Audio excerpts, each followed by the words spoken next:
you gotta really take the time to analyze what success means to you today. Because what success meant to you guys, I guarantee 5 years ago is completely different. What's your take on marketing? Because I know, now you're working with Russell Brunson, Tony Robbins, and a whole bunch of other folks. In real estate, it's networking. They that's probably the big glue there. How do you approach, trying to? What's your approach with networking, and how do you view that first, and then we'll kind of expand from there, because that's the glue of everything we do. The podcast is kind of one of our ways we do that. I'm curious how that plays into your role as a human. So networking with building relationships with other people in your space that you could have joint ventures or affiliates or. That's right. Yeah, opportunities and yeah. Well, I'll tell you the way most people screw it up, right? I'm an introvert, so the world is kind of shut down right now, and to me that's fine because I usually stay home anyway. I don't like being around crowds. If I go to events, I hide. It's just, people don't realize that, they see on camera or see on stage and think, oh, this guy's such an extrovert. Like, I've never had a business card in my life. Like, I don't hand out business cards. I don't say, you should call me, we should network. Here's what I'll tell you how to do it wrong. Try to get someone to partner with you, JV with you, do an affiliate with you before you get to know them, before you understand them, or before you did something with them, and you're everybody else. Do you know how many messages I get a week or DMs we get a week? Hey, you should partner with me. You should promote my new thing. Hey, if you just sent one email to your list of 3 million people, we'd make millions together. Like, I swipe right and delete every single one of them, right? Because they're trying to start a relationship before we even know each other, before we've done anything. And I have to tell you, some of the most important relationships in my life, write this word down, it's reciprocity. Do something in advance for somebody and expect nothing in return. I don't know if that's the exact definition of reciprocity, but that's mine. Like, so many people will do something for someone and wait for it to come back. Like, just do things for the people that you'd love to build a relationship with selflessly, and God, karma, the universe, whatever you believe in, rewards you. And I know that's a hard thing to really understand, but you must. When I built my relationship with Tony Robbins, I reached out and did something for him and his company in advance. I was literally thanking him from the audios I listened to a decade earlier, right? Yeah. I didn't expect to do business with him. I didn't want anything. I just wanted to say thank you, and here's an olive branch. And I did things for his company that I thought they were missing, and all of a sudden later on we met, and we were supposed to meet for a half hour. We met for a whole day. We became dear friends, and now for a decade we talk every single day. I mean, right now we talk every single day of our lives, right? But it didn't start with, hey, Tone, I got this real estate program that could make you millions. You should email for me. Like, that's how most people start it. A lot of people will start. I mean, I just got a letter 2 weeks ago, maybe a little bit longer than that. It's my wife, a client of my wife's husband, and he kept asking for my address. And I said, give him our address. I know he wants to send some. He sent me his book and a letter on how stupid I would be if I didn't promote this great book. Oh boy, that's a good approach. And then a week later, he literally had his wife call my wife and say, hey, did Dean get that gift? Why isn't he calling? There's lots of money to be made. I'm like, are you effing kidding me? Like, just write a letter and say, hey, Dean, think what you're doing is awesome. Here's what I do. If there's anything I can do to help you ever, let me know. That's a completely different relationship. That's reciprocity. That's doing something for someone. So just know, when it comes to networking, if you really want to build a relationship, if it's not just you meet 2 minutes, we should do something, you're doing research, and you know that if you two aligned, you could make money together, you could make impact together, you could help each other. Do the research. Find out what they like, right? If they're having a baby, send them a gift. I sent Michael Jordan, my era, Michael Jordan, I watched all the games, right? He was the dude, right? He's my hero growing up too, yep. Yeah, so I wanted to meet Air Jordan, and I knew he had one part of his charity. Back a decade ago, I sent him a laptop, and I cleared off all the icons, and I put one thing, click here, but I sent him like the best laptop at the time. He clicked on it. It was like a 3-minute video on how I thought I could help him, and I'd love to help him with his charity, and if there's anything I could do, let me know. 90 days later, I'm in Salt Lake City at his house having dinner, drinking a bottle of Pinot Noir, and he's telling me about Game 6 with the Utah Jazz. Wow. Like, my freaking dream come true. But I didn't go, hey, Michael, if you promote it, like I did it in a way. And here's the thing, I wasn't doing it as a game. The guy gave me so much entertainment, just like you're saying he did for you. Watching that guy, he revitalized basketball. He made it so cool. He let you see the underdog who got cut in high school and didn't make the team could go on to be the best player in the world. I love the underdog story. It's why I wrote the book Underdog Advantage, right? Like, he gave me so much. I wasn't looking for something. I was saying thank you. And then all of a sudden I was there, right? And this was a decade ago. It wasn't like, I mean, I was still doing fairly well and out there, but he had never seen me before. He had never seen my stuff. So just remember the word reciprocity. It'll change the way you approach people. Yeah. I think this is probably going to be on the similar vein with the response, but I'm curious, how do you decide which projects that you pursue? Because you've been involved in like over 13 businesses. You get these emails every day from people. How do you decide which ones are actually worth your time? Yeah, I right off the bat, I'd say no to most things. And there's this fine balance of things that align with your heart and soul, because we all push things harder, faster, stronger. And I wasn't always there because I was broke. I'd flip houses. I'd flip cars. I'd do anything in my power to keep moving forward, right? But at this phase of my life, and I wish I started it even sooner, I really run through, does it match my values? Does it match my ethics? When this thing's a huge winner, am I going to feel good about it? And am I going to lose, if I lose sleep over how to try to make this work, will it be worth it? Right? We've all had relationships and partnerships where you're losing sleep and you're like, this shit ain't worth it, right? Because we didn't spend that time. So I would think, does it match your values to your core? If it got successful, would you be proud of it? And if you lost sleep over this, would it be worth it? And then make sure it can actually make you the money that you need to make it lucrative. And when those two match, that's when you get a yes, right? And then also sometimes, there was times when I would die to have a $5,000 a week opportunity. Like, oh my God, this thing could generate $5,000 a week, and I'd work my tail off on it. But now our companies have grown. I'd go broke if I looked at $5,000 a week opportunities.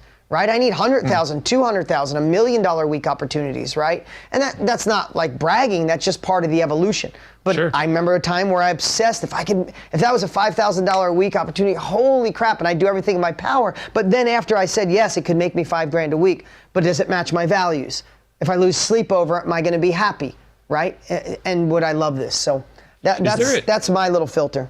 I love that. No, it's a great filter. And I think it's extremely relevant to everyone listening. It's relevant to us. It's relevant to, people just going on podcasts, let's say, because there's all these opportunities and everyone has a show and these are just like little examples that we get. I mean, a lot of people listening feel the same about those.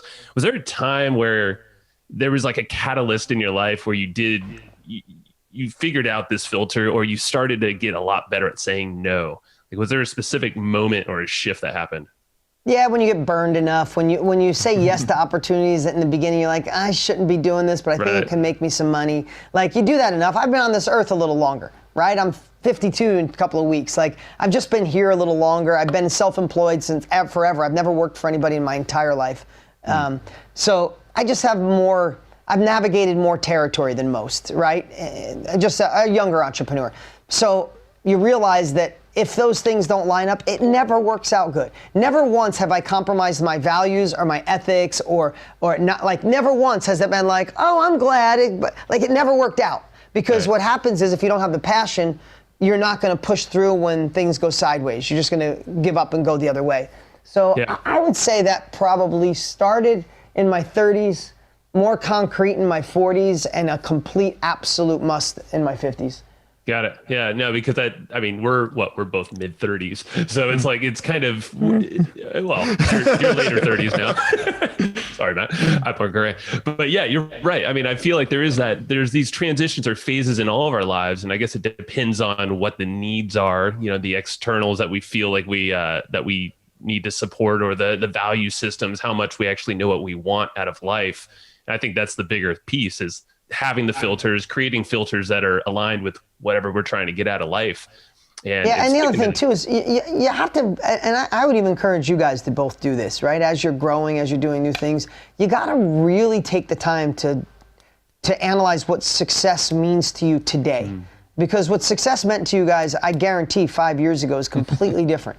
Right? If you got married, if you had kids, don't have kids, if your kids are babies, if your kids are teens, success changes. Like, and I should say this. You need to change what success means to you so you're always motivated and inspired and you have a compelling future to move forward, right? In my 20s, I joke like that, but I was broke. And in my 20s, early 20s, when I started making money and I lived in upstate New York, I would fly on a Thursday down to Miami, Florida, and I'd party for 2 nights. Like I'd just have fun, like not just blow money or try to be cool. Like I just never had any of that. And then to go down there and the Latin music and the energy and the sun and the beach and then go out at night and dance. It was like, oh my God, this is success. I'd go until 4 or 5 o'clock in the morning and then get up at 7 and go take a jog and be happy. I would die if I did that right now. It seems like the least exciting thing in the history of the world. To me, that's the definition of failure, right? But at one point, it was kind of a definition of success, right? And we just got to be honest with ourselves. And the more you can identify what success means to you, the more you'll say no to the wrong things and yes to the right things. That's great. I love it. Yeah. And if anyone is feeling like, they're just kind of, I don't know, there's always a time to change and really just getting clear on what it is you actually want to get. Because that's, I think everyone can relate to that. Don't get stuck in the past or feel like that's something you got to live up to, maybe something you missed out on. I want to talk about a little bit more on the affiliate marketing route, because that's a lot of the game that our folks play, and we do too.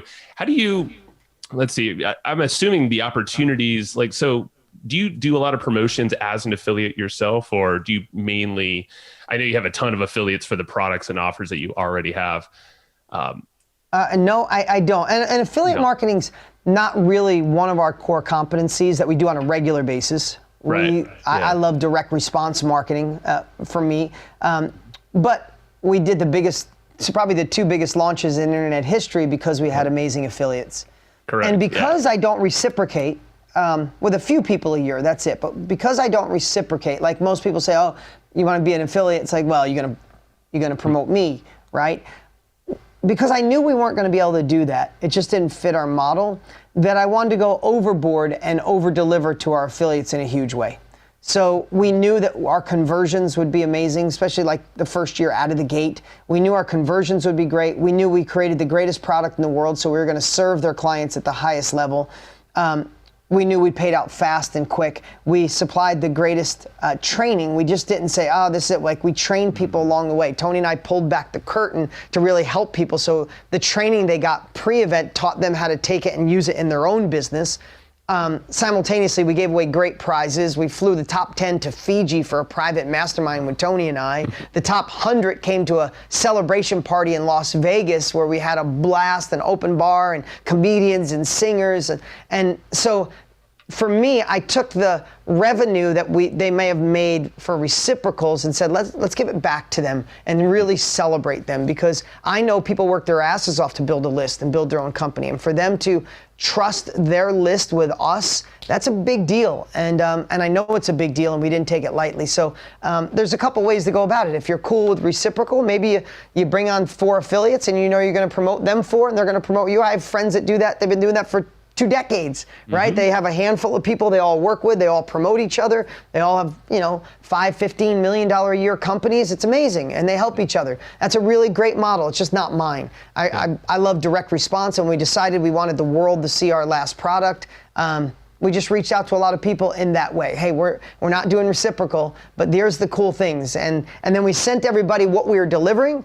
And the really cool thing about obsessing on your product is when it serves people at the highest level, it's hard not to get behind it as a calling.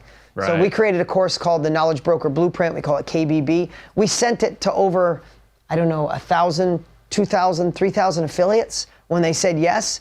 And the ones that went through it were their lives changed. It was like game in. Like, my business has exponentially grown. I must give this to my following. And the truth is, I have to tell you, when people say, how'd you guys do the biggest launch in history?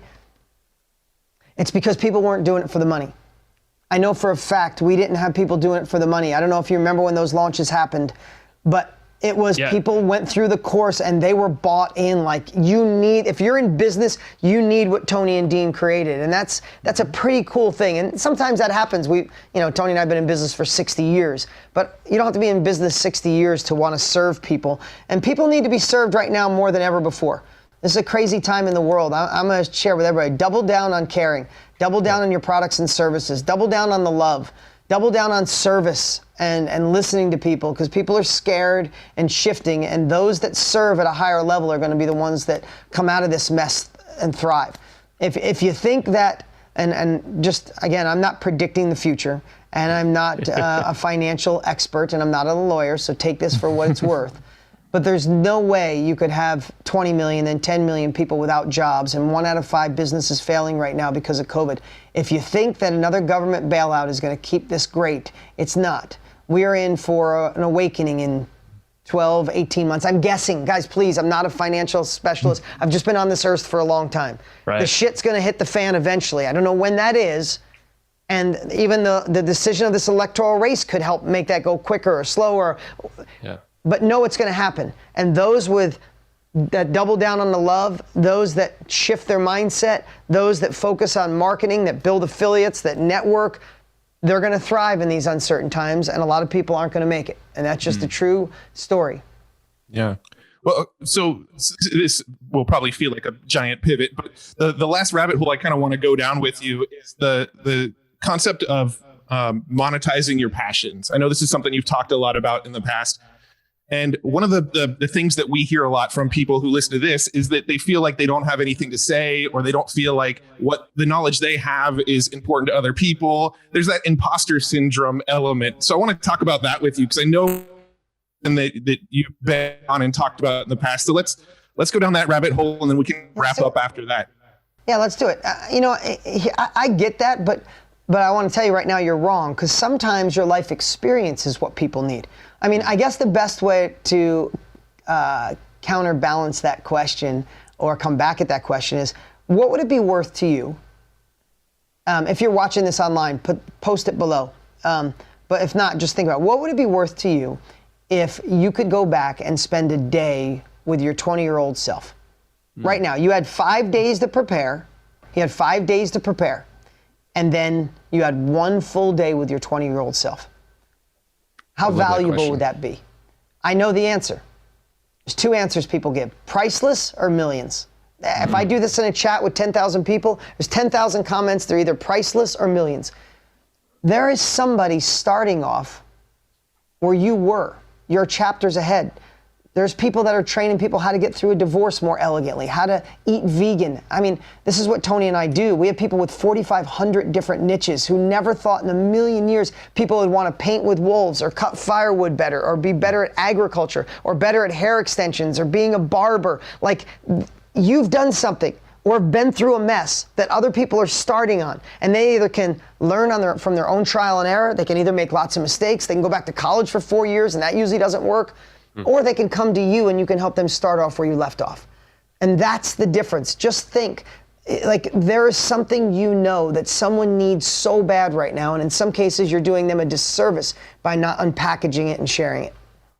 I love that. What's your recommended first step for somebody who's going to journey down this path of sharing their knowledge with the world? What would you say their first step is into that? I feel like I'm going to give a shameless plug. Go watch Tony and I's training at deanstraining.com. That's a shameless plug, but there's nothing better. Tony's got 42 years in this. I have 25 years in this, and we created the greatest training on the planet. So go to deanstraining.com and register and watch that training. And well, hey, while you're at it, that's the best place to start. Go get the underdog advantage as well, and go to deansbook.com. Start with the Underdog Advantage, my latest book. And I'm not big on plugs, guys. I'm here to serve. But when you ask me a question like that, I got to deliver it the right way, because